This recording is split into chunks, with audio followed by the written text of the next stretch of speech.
جب میں اسمبلی میں گیا تھا تو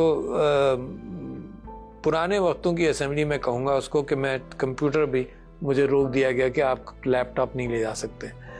کہاں زمانہ اور کہاں پاکستان کی نیشنل اسمبلی کے اسپیکر صاحب خود اتر کر آئے, انہوں نے کہا جی آپ کمپیوٹر ہٹائیں. تو خیر وہاں قانون بدلنے میں مجھے 8-10 مہینے لگے.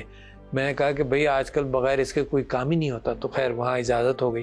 اب میرا اسمبلی کو ڈیجیٹائز کرنے کا یہ پلان تھا اور وہاں ہوتے ہوئے کوشش کرتا رہا, مگر وہاں کچھ نہیں ہوا. تو یہاں آنے کے بعد ایک initiative, presidential initiative cyber efficient parliament, جس کے اندر آپ یہ سمجھ لیجیے کہ کاغذ اتنا ضائع ہوتا ہے کہ بجٹ کے دن اتنی ساری کتابیں, یعنی اگر آپ ان کو کھڑا کریں تو 3 یا 4 فٹ جتنی کتابیں 2 ہاتھوں میں جب میں اٹھا کر لے جاتا تھا تو میرے یہاں نشان پڑ جاتے تھے, کئی گھنٹوں تک رہتے تھے جب میں اس کو اٹھا کے لے جاتا. تو اب میں یہ چاہتا ہوں کہ جو ممبر ہو وہ اپنا انگوٹھا لگا کر, اس کی حاضری بھی ہو گئی, وہاں 6 لوگ بیٹھے ہوتے ہیں حاضری لگانے کے لیے سب کی, تو انگوٹھا لگے گا حاضری ہو جائے گی, ووٹ ڈالے گا اس پر ووٹ فوراً ہو جائے گا, کیونکہ ووٹ کاؤنٹنگ میں بھی 15-20 منٹ لگ جاتے ہیں کہ جی کھڑے ہوں, گنتی ہوئی آئیز اینڈ نوز, تو ووٹ بھی کاؤنٹ ہو جائے گا. دوسرے یہ کہ میرا سارا کام اس میں موجود ہوگا, میرا اگر میں ہوں MNA تو وہ کمپیوٹر میرا ہوگا, میرے ڈیٹا پر جائے گا. تو میں نے جو بل کے اندر ترامیم طے کی تھیں وہ ہوں گی. ہوتا یہ تھا کہ میں بل پر تیاری کرتا تھا, اچھا آج نہیں لگا, آج کورم کال ہو گیا, پرسوں کورم کال ہو گیا, یہ چلتا رہا, اور 3 ہفتے بعد اچانک کال کر لیا انہوں نے یہ بل. اچھا میرا بل تو گھر میں پڑا ہوا ہے, کیونکہ سارے میں اٹھا کر تو نہیں لا سکتا, تو لہٰذا وہاں پر امیجیٹ ایکسیس ہوگی, میں نے اپنے سارے کام کی.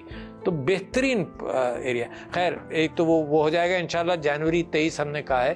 IT سیکٹر کے اندر آتے ہی میں سمجھتا ہوں, کیونکہ میں اس سے زیادہ فیملیئر ہوں, بہت عرصے سے 1983 سے میں IT فیملیئر ہوں, تو میں نے یہاں آ کر IT کے حوالے سے پرائم منسٹر صاحب نے ایک ٹاسک فورس بنائی, 2 ٹاسک فورس بنائی, ایک پاپولیشن کی بنائی, مجھ سے کہا کہ آپ اس کو ہیڈ کر لیں, اور ایک IT کی بنائی جس کو میں ہیڈ کر رہا ہوں. اس IT ٹاسک فورس کے ہی ذریعے EVM پر کام کیا, اسی کے ہی ذریعے انٹرنیٹ ووٹنگ پر کام کیا, اور اسی کے ہی ذریعے ہم نے IT کے اندر ایک بہت بڑی تبدیلی آ رہی ہے.